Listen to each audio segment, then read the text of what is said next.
Hi julle, ek lyk baie woes. Ek kom nou van die gym af. Het was 'n stunning killer session gewees. Maar ek het my iets gekry om te eet. So ek was by Vida Café vir my lekker chocolate croissant. Ek het gevra hulle moet dit warm maak, maar ek het nog 'n ry man en gesels en hier en toe dit ook geraak.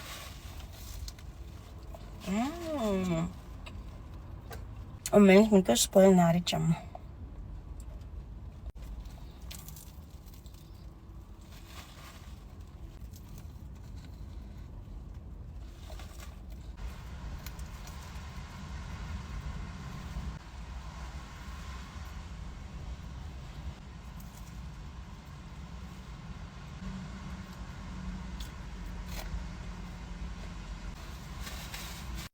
Dan het ek vir my die strawberry matcha gekoop.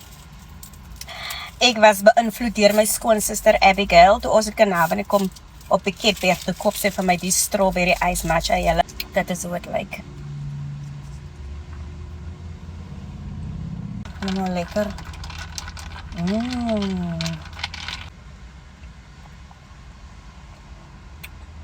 Absolutely gorgeous. Fearfully and wonderfully made. Ek love it.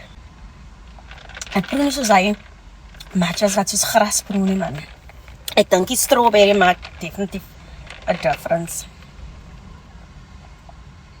Anyways, julle moet 'n beautiful midweek hê en onhou ons dra mekaar.